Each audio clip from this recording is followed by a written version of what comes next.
Back with some more OCS. I decided I'm going to do a full turn. I had an original video where I did a full turn.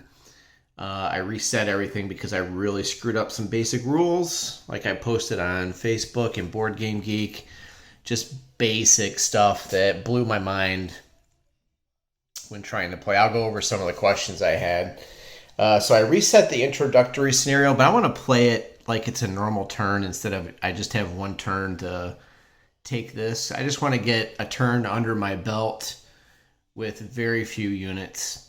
And then over here, as we progress this way, we have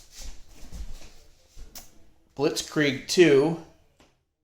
The first scenario set up with just the German units are set up right now, and then we're going to get, here's some objective markers. And then we're going to get to the Russian units. This one I do not have plexiglass on. I'm going to try it without the glass. I do have a sheet there, but I decided not to use it, and we'll see how long that lasts before I knock these counters over and the map flops. So here's the first scenario set up. A lot of cavalry in this direction. We'll get to that sometime soon, probably this weekend. But back to this mess. So let's go over some of the dumb questions I had that made me reset everything. Okay, my first thing was I didn't understand what you did with trucks when you brought them in. I know they come on the edge of the map. I thought they came in as trucks or wagons, but they don't. Now, the German player can also use detrainable city hexes to dump supplies off. So I was actually bringing them in. You know, I would roll on the table, and I was bringing them in like with a truck or a wagon. So my question was, how do you know if you get a truck or a wagon? And you don't. You literally you dump them on the board. So then you got to come and take a truck, pick it up, and then haul the supplies. My other question was, what happens when a truck is empty? Do you take it off the board? So I was questioning, like, if this is empty, like here it's got, well, I don't want this focus. Come on. There we go. Like here it's got 2. Say I use it and then it's just got 1. And then say it doesn't have anything, right? It was just confusing me to have this on the board, but nothing underneath it. It was just kind of wigging me out. I wish there was like a 0 or something.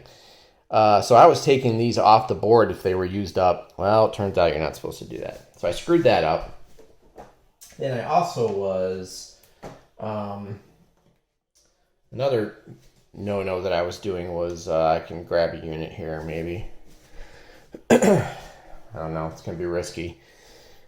I was moving a unit the maximum amount and then putting a reserve marker on it. But if you look at the old 4.1, 4.3, it's mode determination and movement. So you would determine the mode like movement mode, combat mode.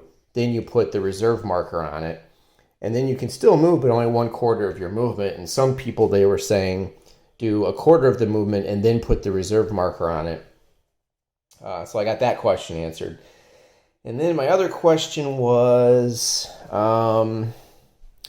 let's see, supply.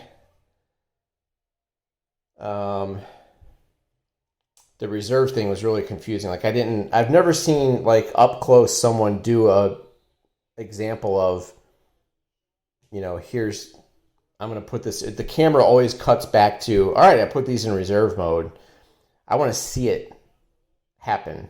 Like I want to see what they do with that unit. So in this example, when I play this turn, I'm only going to move either 1/4 movement and then put it in reserve, or I'm going to flip it to reserve and then move 1/4 movement. And then you have to orient it underneath combat or movement mode. So that was confusing me. I think that was it. I'm trying to remember.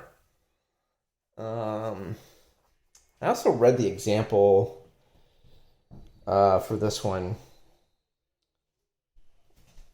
And he did exactly what I did. He rolled for supplies in the introductory scenario, which I thought that you were supposed to do, and I did. So, all right.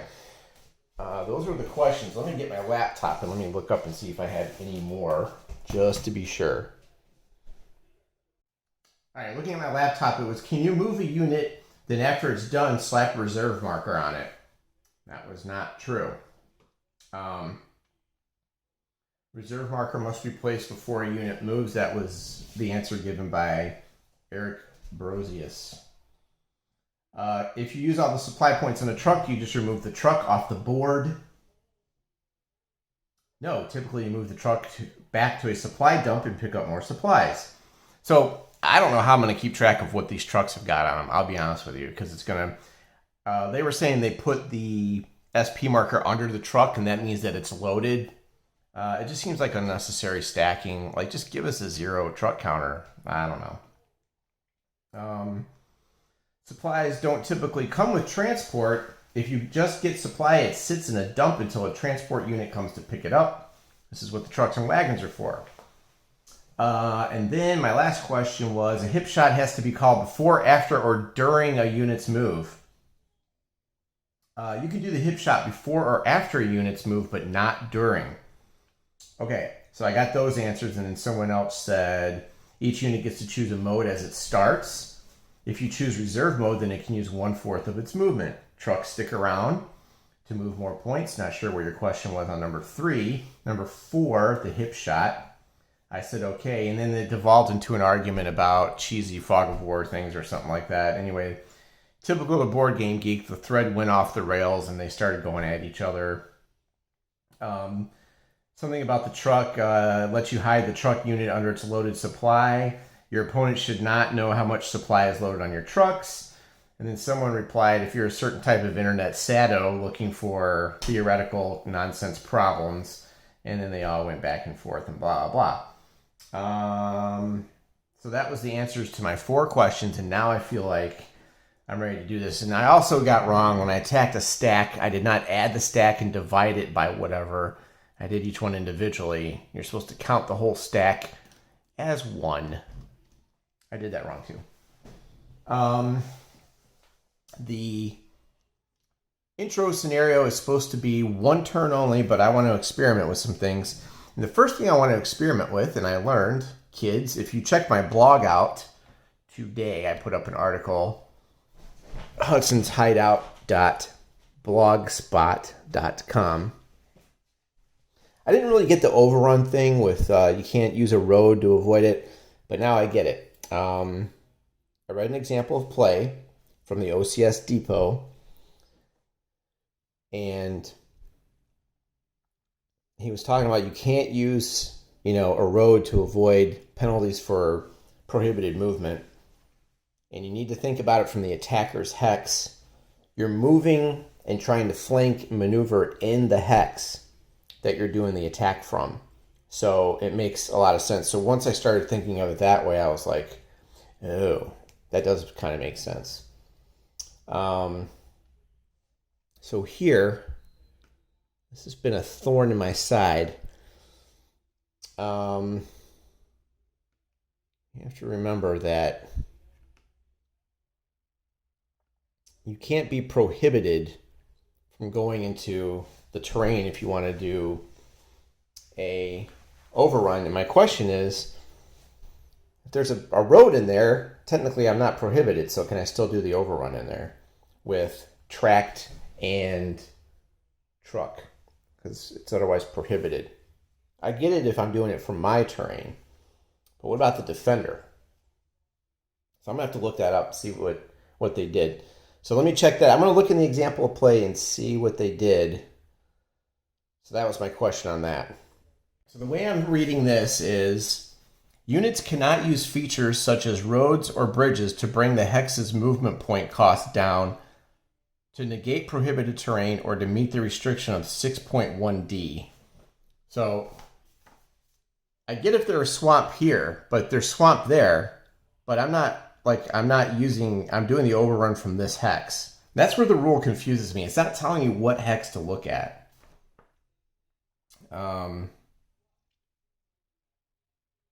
So I'm still confused by this. I need to see an example of this situation. Is anyone there? No. It's not the hex you're going into, right? Because I'm not prohibited. There's a road there. I'm not prohibited from going in there. So that's what I'm trying to figure out. What's 6.1D as a unit can move from hex A to B only if it could also move from B to A. Okay. I could, though. I can move from here to here because there's a track, and I can move there or there backwards because there's a track, because it negates the swamp. Or are they saying that? I mean, I don't know. That's things like that that just kind of like frustrating. Okay, so the baffling tale of the overrun I finally got explained. I was still so confused, but I went on Facebook, the Facebook group for OCS. I think my laptop just died. Oh, of course it did. And I finally got my answer.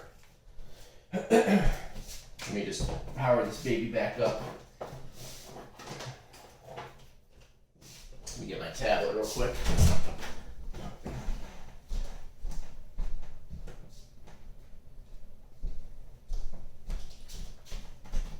So I finally got the answer for the overruns, and I made some moves off camera here. And so I was correct originally. You cannot overrun from a hex, or you cannot overrun into a hex where the road or whatever would negate the movement penalty that you normally, the prohibited, so to speak. So you cannot use a road to unprohibit terrain. Right there, that swamp. So I can't overrun in there. So what I did was I put this stack in reserve. I moved the leg units up here to spot for a hip shot. I did a hip shot with a JU-87 and scored a DG, which was awesome. I rolled like a 10 or something like that.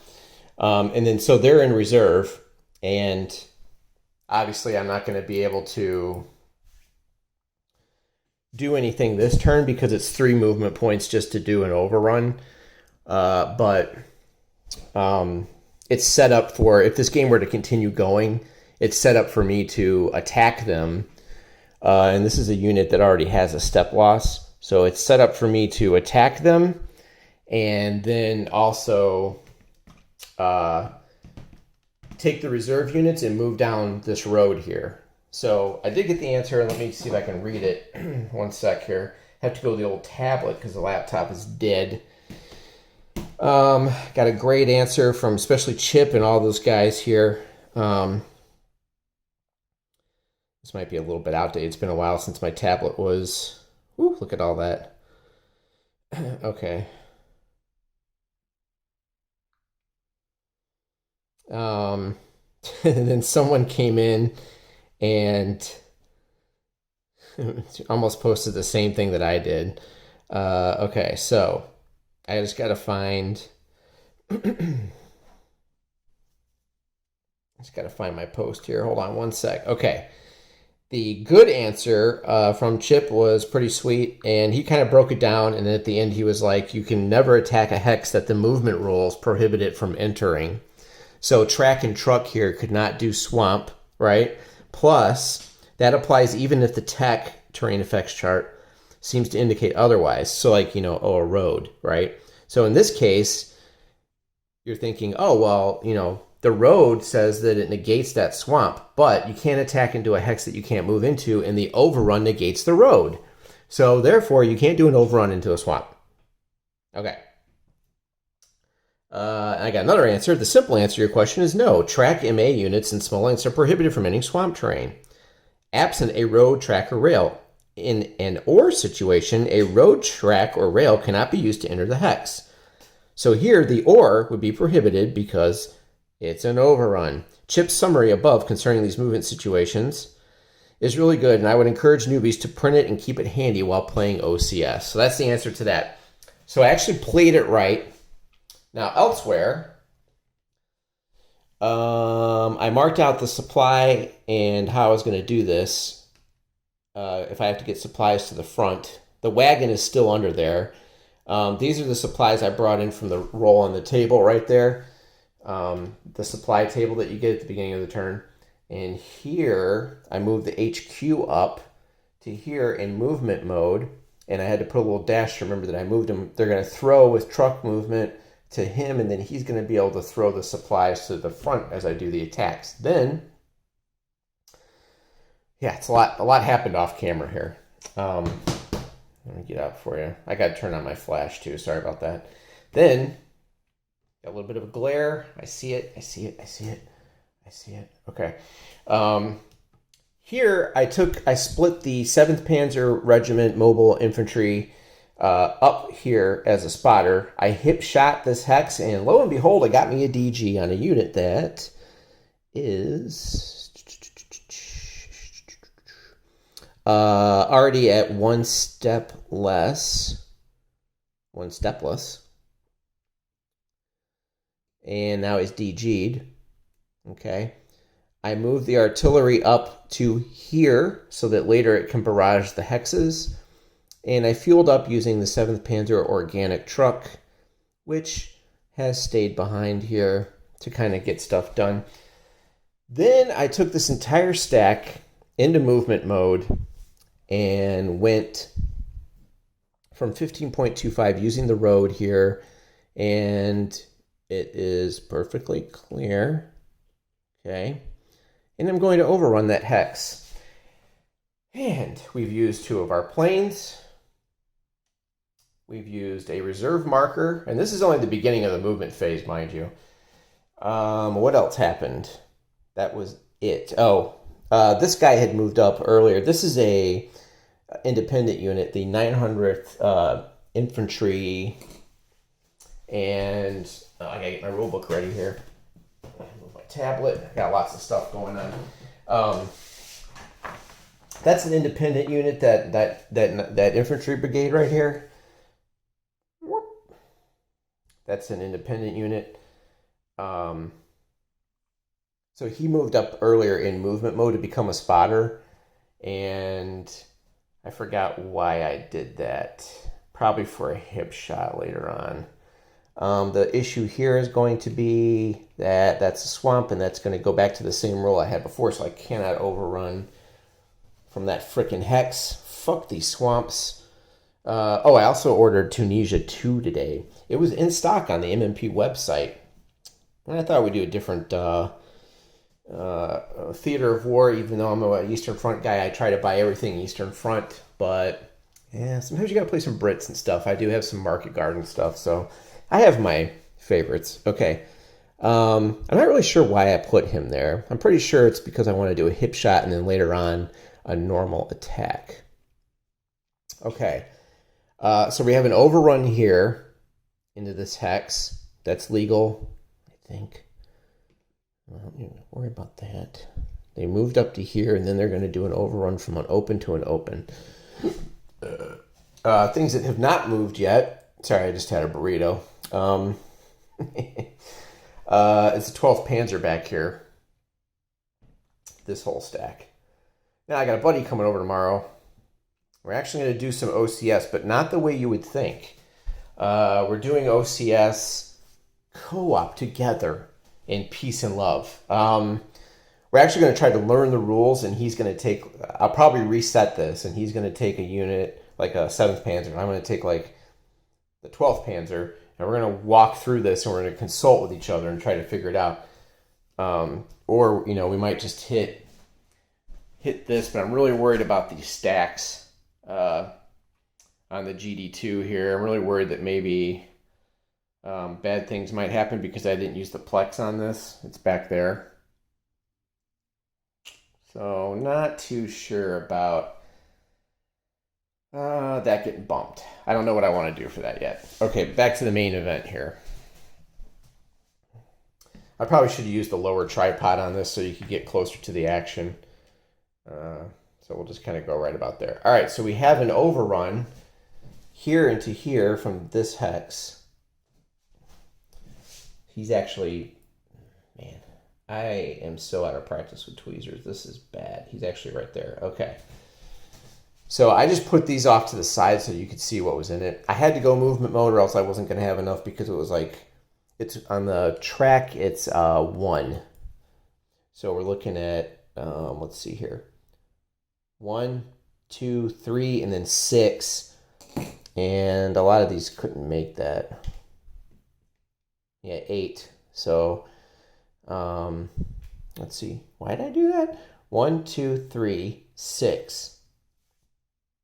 Not sure why I did that. Oh, it was to get everyone into the thing. Because 8. Why did I do that? I don't know why I put them in the movement mode. I think it's because I DG'd them, and I thought, well, fuck it, let's just go movement mode. I don't know why I did that. To keep overrunning, maybe? Yeah, I don't know. So this unit has not fueled up yet. The active fueling is triggered as you move, so they're in reserve, and we're going to see what happens if I release them. They are not fueled up. Just this one is fueled up so far. So we're going to focus on this overrun. And again, I was planning on doing a full turn, and I slept on it, and I thought, you know what, there's plenty of people doing this online. But I just wanted to see if I could film this and get it correct, and then if I did something wrong, you guys could pick it apart. But I'm going to keep doing this until I learn this system, and that's just that. Oh, here's the back of the 4.0. I didn't keep the book, but I ripped this out. This is kind of cool, so I kind of like that. That's from Guderian's Blitzkrieg 2. Do you guys keep your old rule books? I don't. I threw mine out. I know. I'm weird. Like, what if you want to sell it? I don't want to sell it, and no one's going to want the 4.0 rules anyway. Unless this is like Warhammer, where people refuse to play the latest Warhammer. Which is weird, but whatever. Okay. Let's do this. Let's see what happens here. I already did the hip shot on that Hex. I'm pretty sure I can't get anything better than that, so we go to straight combat, and we'll start that now. All right, we're all set. Okay.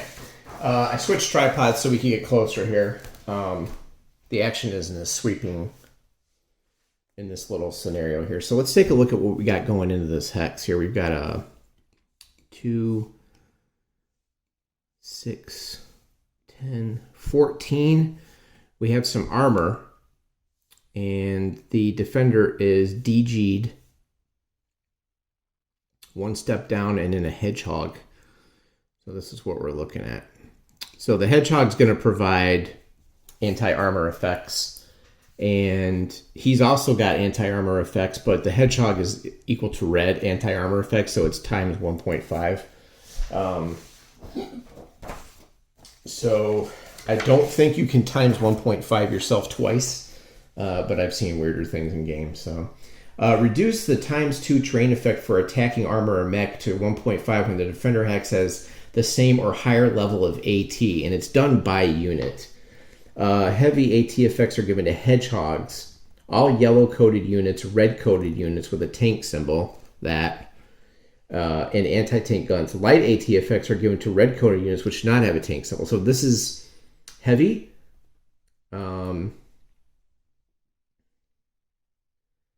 And so that's going to affect these two. That's fine. Who cares? His AR is going to be reduced to 1, and his RE is 2. And he's halved. So let's get into it. Pardon me while I do the math. All right. So then we're going to also have to... excuse me. Oh, man, this table's a mess. I'm going to have to get the handy-dandy calculator out. Just so I don't screw up. Make sure I retain my fractions and all that fun stuff. Oh, calculator, where are you? He's not there. That is not what I wanted.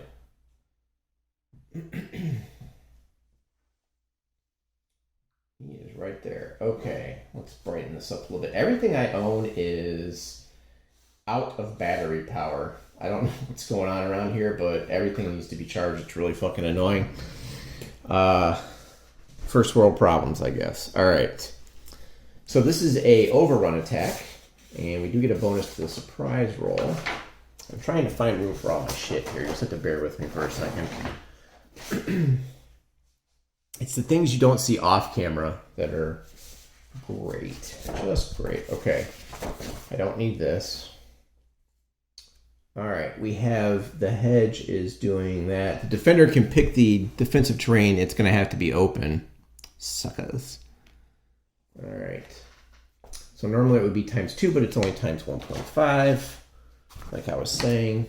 All right, so we have a 2 or a 4 times a 1.5.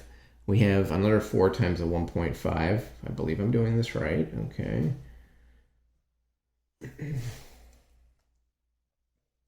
Hopefully. If you want to know about the anti-tank effects, in the rule book, that is page. That's a good question, actually. 38, 9.4E is anti-tank. But page 38 is the hedgehog, I believe. Page 38 in your book, yeah. And it aids defensive combat with a die roll modifier equal to its level, so 1. Defender's hedgehog affects surprise with a -1. Wow, there's a lot in there. And it has heavy AT. Okay, so there's actually quite a bit for the hedgehog.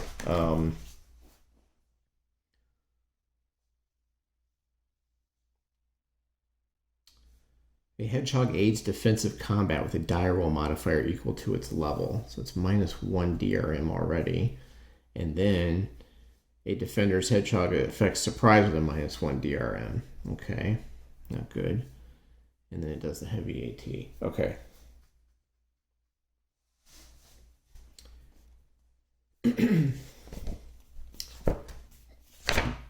Now, I was reading the anti-tank stuff earlier. Do this when the defender has the same or higher level of AT effects, which they do. Consider AT reductions to the attack multiplier on an individual unit basis.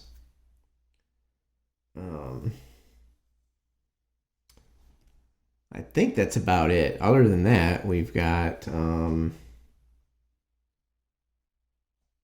attacking armor or mechanized. All right, and I believe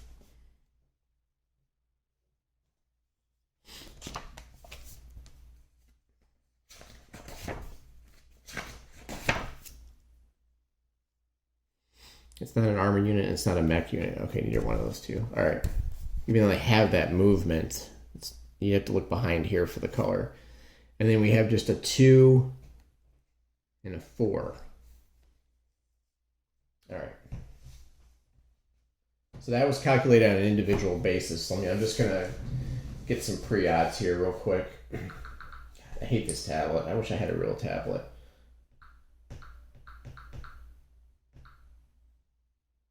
So 4 times 1.5, of course, is 6. So we're looking at 12. And then 6 more. So we're looking at 18 I'm bringing. Against, he has 10.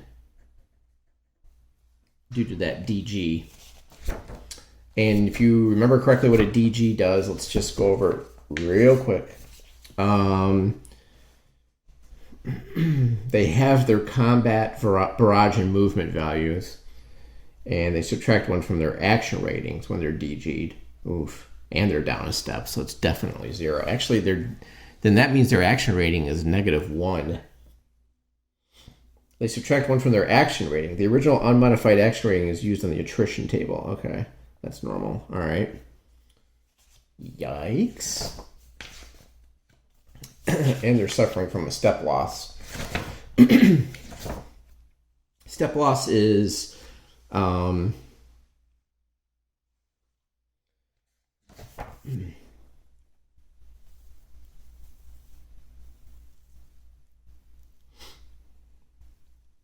you have your combat strength when you attack, and his RE is down to 2.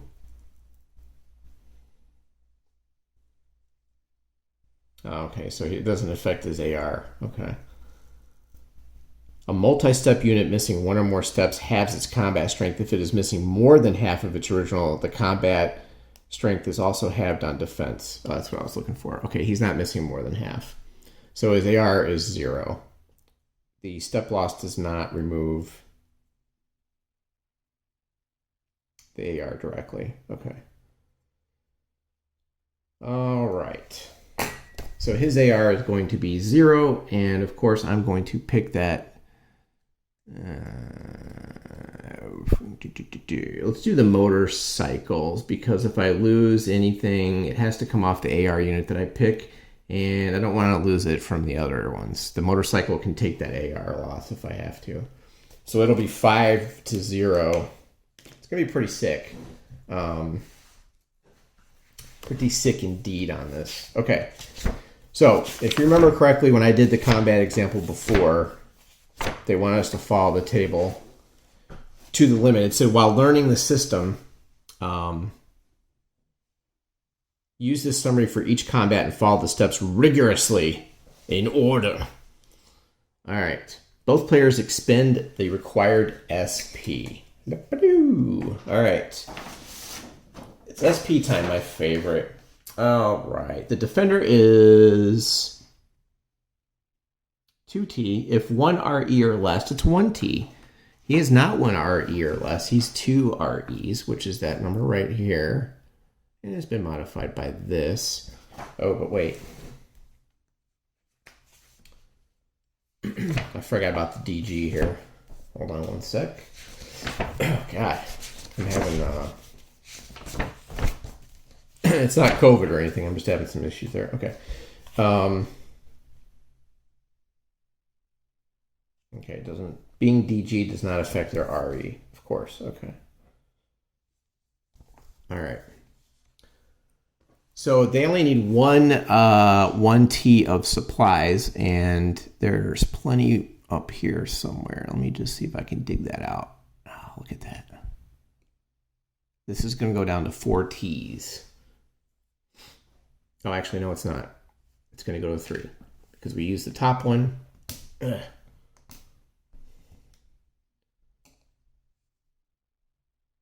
Like so. You're going to need an X-ray machine for this game. With these stacks are a little bit crazy. The number one problem I'm going to have in this game is I don't remember what the fuck's in my stacks. I'm going to have to constantly keep taking things off and restacking them. It's so irritating. Invent war games that don't require hideous stacks, people. All right. So he pays for his supply. Then I'm going to need 2 T per combat. I'm sorry, it's 1 T per attacking step. All right, regiments are half a step, so we're looking at 1, 2.5, and forgot the rule on the regiments. I think everything else counts as 1. Let me just check.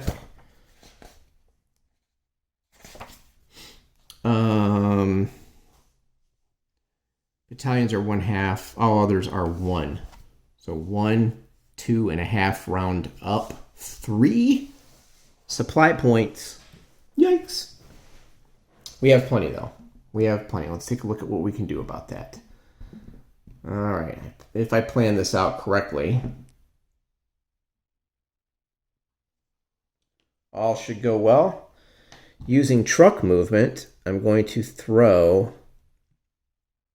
3T from here. 1, 2, 3, 4, 5. All right. Then we need to go 7. Okay. Truck movement. 1.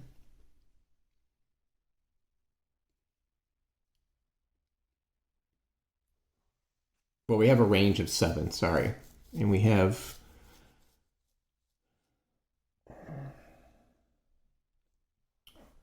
So 1, 2, 3, 4, 5. This is... I can use truck movement on this, right?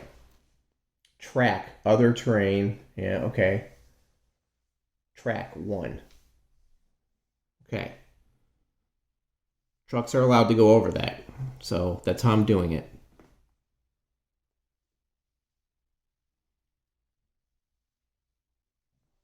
Okay. I hope I'm doing that right. 1, 2,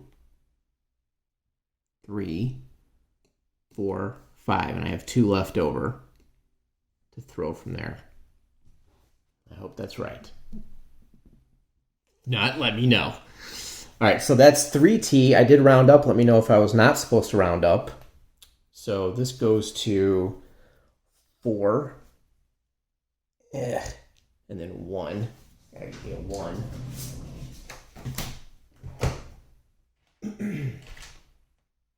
If I did that wrong, let me know. I don't know. We'll see. Come on, I just need a 1. I have a zillion of these things and I can't find a 1. There we go. If you need me to read that rule on the throwing thing, I can do that real quick. All right, he goes to that.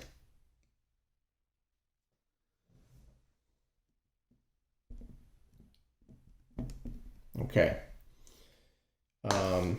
Maybe we should go over that real quick. Mechanic canning, direct draw, throwing. An HQ is to draw from a dump, can then pass the supply forward at the extent of its printed throw range. An HQ's throw range and movement point appears on the counter. The color is used to indicate the mobility type, truck. To throw, count a movement path using this throw range from the HQ to the unit needing or at a hex adjacent. Count the MP just as if moving. HQs can only throw supplies that's used right away. I did that. See also 12.3D. Any kind of supply path is counted as if moving a non-combat unit through the hexes of the supply path. These paths can be traced through enemy non-combat, blah, blah. All the movement and restrictions contained in 6.1 apply when counting out the paths. An unnegated enemy ZOC blocks the paths. We don't have that here. Always use normal terrain costs, ignoring temporary bad ground conditions such as mud or snow. That's interesting. Okay. I mean, all right. Let me know if I did that wrong. Anyway, I pay for the supply, so that is done. All right, let me just, sorry I'm so slow, but there are a couple of you out there that wanted to see a full turn, and well, now you're getting it in all its glory. But I don't want to record the whole thing. I'll just bore people. Even though I'm sure you enjoy watching my mistakes. All right. Okay, so we did that, and we're going to go back to our table. Announce the action rating values. Attacker first, then defender. 5 and 0. Defender announces terrain choices. Open, and he's going to force me open. Okay, right. See 9.3B. Let's make sure I did that right. Some hexes include more than one terrain type. The defender gets to choose which one affects combat. The amount of the terrain symbol does not matter. Open. He's got no choice. Using each side's action rating, determine a DRM. That's 5. We already talked about that. So 5 minus 0 is 5. Roll 2 dice to determine surprise.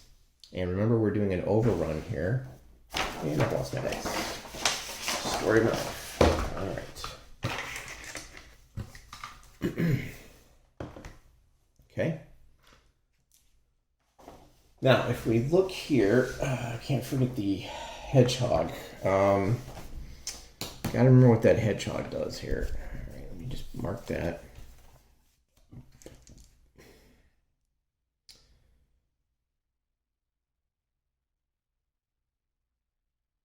So there's a -1 DRM on the surprise. Okay. So I need 9 or more. I add 5, but -1.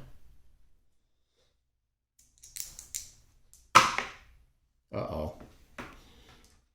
Okay, 7 plus 5 is 12. -1 is 11. I gain surprise. All right. I'm just going to go slow here. So we got surprise. We do have surprise on that. Surprise! And we did subtract the modifier. We roll a die for column shifts. 3.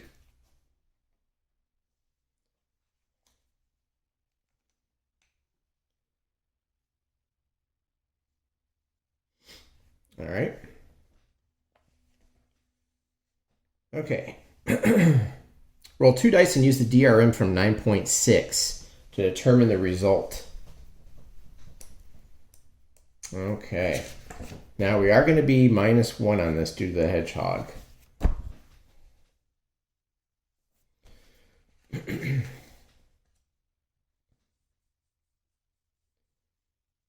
All right.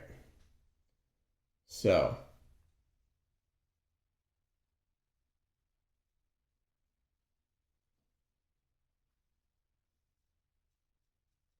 I'm at +3 on the column shift. All right. Let me make sure I get this right. Now for the die roll modifier. So that's +3 to a column shift. My die roll modifier is 5, but it's -1 in the hedgehog, so it's a +4 to the die roll, and +3 column shift. All right. Now my back is killing me from recording these videos. All right.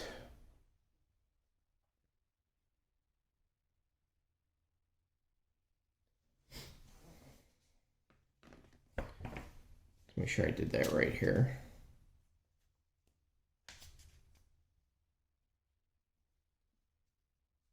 Modify the odds column. Okay, so now we need to do the odds. Okay. I think I calculated the odds right. Let me just hold on one sec. So 1.8. Wow, really? Round up, that's 2. Gosh, kind of shitty. That's 2 to 1 only? Yeah, it makes sense. 10 plus 10 is 20. Wow. Okay. Only because I rounded up. And that's with retaining all the fractions and everything. Okay, so 2 to 1. And we shift 3 columns.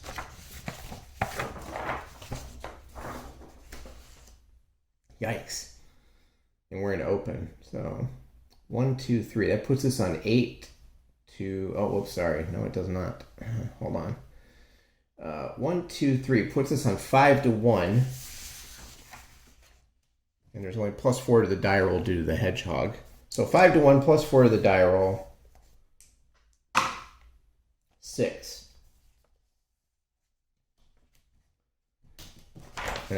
Damn it. Okay, that's why I made the motorcycle the... So 5, make sure, let me know if I did that right. So 5 to 1. Oh, I didn't count the +4 to the die roll. Okay. So 6 + 4 is 10, actually. I almost screwed that up. 10. Attacker E4, that's ignored. Defender lose 1, option 2. Yikes. Okay. And he can take that any way he wants. Defender loses a step automatically, putting him to 2.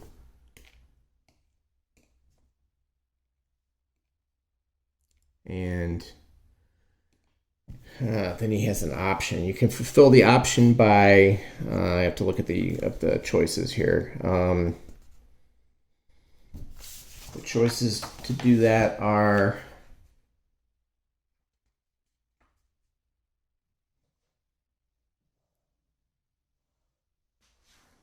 when the combat results contain both option and exploitation. Okay, I don't need that. Okay.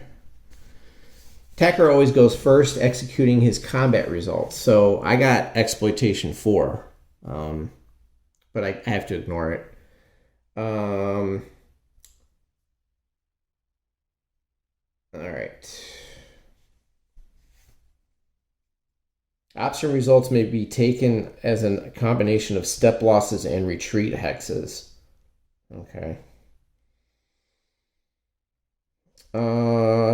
So he's going to retreat 2. All right, this is the first time I've actually done a retreat. He's going to have to take that option 2 as a retreat. Otherwise, he'll be wiped out. And he's hurting bad. Okay. Luckily, it's all open back here. So retreat, I've never done retreat. This is a good time to learn about it. Option results that are not taken as losses must be taken as a retreat. All units involved must retreat a number of hexes equal to the remaining option result 2. Retreat path does not have to be a straight line. It can zigzag. Then it must extend. Okay. Eliminate a unit that must retreat through enemy occupied hexes. Now, okay. So he's going to fall back to here and look his wounds. He's still DG'd. The DG. So now also you can become DG'd by retreating 2.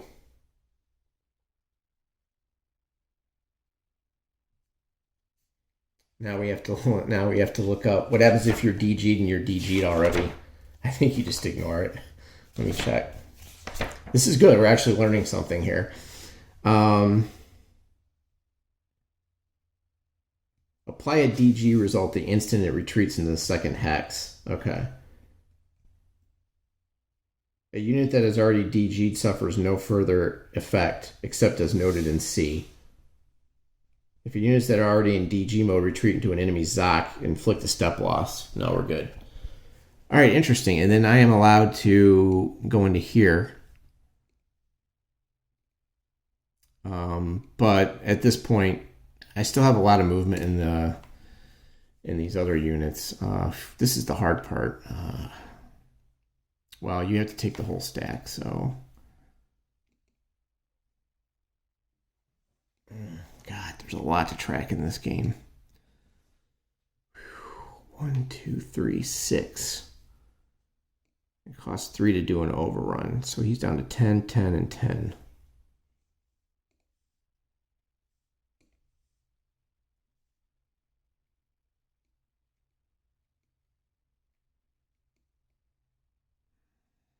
All right, so we take the southern part of the city and we move in.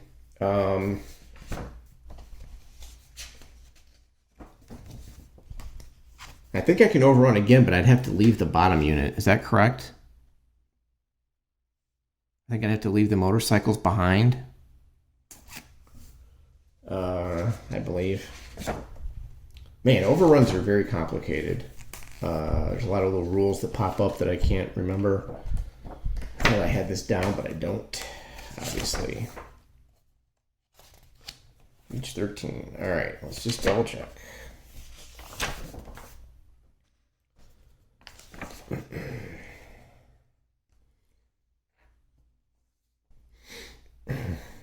Units can overrun as many times as their MA allows. There is no limit. Moving units spend 3. All right. Overruns are allowed if the MP to enter the hex is not allowed yet. Okay. A terrain that lists all the cause. Okay.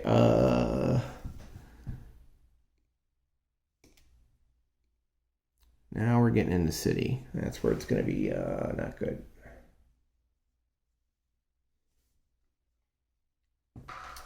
Minor city at that.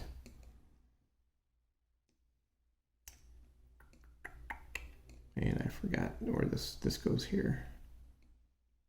Minor city. Other terrain, other terrain, other terrain. Okay. Let's open again. All right. So that's allowed.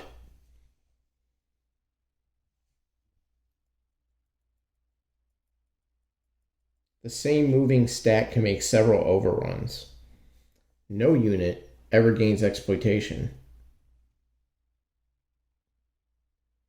Only units conducting overrun can move in an overrunning stack. All right, I could keep going. I could really keep going here. Now I see the power. Other terrain. So for movement, minor city, truck, track, leg, other terrain. That's a road, and I'm not prohibited. All right. So that would be secondary road. That's quite legal. So 3 more. I could definitely do 1 more and leave behind the motorcycles. But we're looking at, man, these guys are pretty crappy. Yeah, looking at 4 in there. And in a minor city, I'm halved. Plus he's got the hedgehog. Doesn't matter anyway, I'm halved. It's not times 1.5, it's half. I just caught that. And mech. So that's armor. Mechanized would be even worse. He would not suffer that. Yeah, I'd have a 2. Yeah, I don't know about that.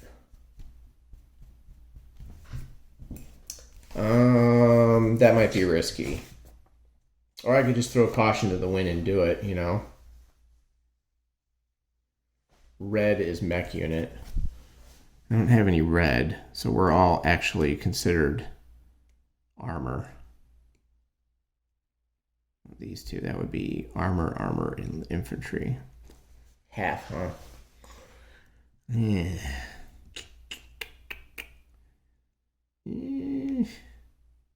Yeah. No. I don't think so. I don't know. It's so oh god, there's so much. And then there's also the you know what though? I had to keep paying supplies. Shit. Oh my god, this game. Oh my god. 1, 2, 3, 4, 5, 6.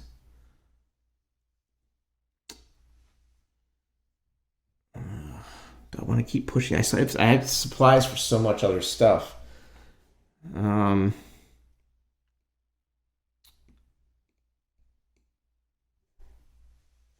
that's so risky. I would have to do supplies. Oh, man. I have the supplies, but I'm half. And he is actually... He's got the hedgehog. It's 8. I don't know. 2, 4... 8, that's 1 to 1. I don't know, man. I'd have to get surprise. My gut tells me to stop there. I don't know. What do you guys think? My gut's saying, no, don't do that. I don't know. It seems kind of risky. Yeah, I think the 7th Panzer's going to stop there. I think they made some good headway, but I'm kind of bummed out about that retreat. I mean, the unit got mauled, but I mean, he still got away, you know? It's kind of a bummer. I was kind of hoping to wipe him out. Let me make sure I got that right. That's a 10. Defender lose 1, option 2. Yeah, I mean, that's legal. He's not going to take a step loss and eliminate that unit. Shit. Yeah, I guess we'll stop there. It's so tempting, but I just don't want to push it. Okay. So that's it for them. All right, so I'm going to stop here and upload this video, and then you guys let me know, what you think or what maybe you would have done as you watch me suffer through making these fucking decisions. Damn, there's so much. And I got this motorized division or motorized unit here just kind of chomping at the bit. To get in there and fight, but their movement values are so bad. This is not... They would definitely have to go into move mode. It's just horrible. Again, we have a spotter here. And then we've got this up here. That's going to be a normal attack. And then we have a stack back here, the 12th Panzer. That, I mean... I don't even know what to do with these guys because they're obviously going to have to go into movement mode and then maybe reserve, but this is hard stuff figuring this out. I mean, you really got to think in this game. There's a lot to think about. A lot. So, I don't know. I might reset and then when my buddy comes over, maybe we'll tackle this together because this is, quite frankly, it's blowing my brains out. Now, if this was a game where now in this scenario, you only have 1 turn to get all this done. If this were a normal game, I would have no trouble leaving them there. What I need to know from you guys is how do you play this solo? Because obviously I know what I'm thinking. So when I go to play the Russians, like, what do? don't understand the whole solo aspect. Kind of like it just seems so foreign. Because when I go to the other side, it's obvious. I don't know. I don't know how to make it so that you don't block yourself every time you play the other side. And I'm thinking about coming up with some sort of AI system or using that one on Board Game Geek with the cards. Anything. I don't know anything. Because I want to play the system, but I just feel like it's horrible solo because you know what you're doing. The other side's doing. It's kind of weird. So, all right. Let me know your thoughts on that. I'm going to get this video up. Let me know if I screwed up that combat, what I did wrong, and your thoughts. I do know how to beat this scenario. I have the printout. I could follow that to perfection, but I need to learn the ins and outs. So let me know what you think. I'm going to get this video up, and then that's probably the last you'll hear from me until I do Guderian's Blitzkrieg 2, and I also got John Tiller's PC France 40, which is a huge game that lets you play the entire French, the opening campaign, the entire campaign, and it is huge. So I'll probably be doing a video on that next, but I don't know. This is tough. Let me know what you think. All right, thanks for watching.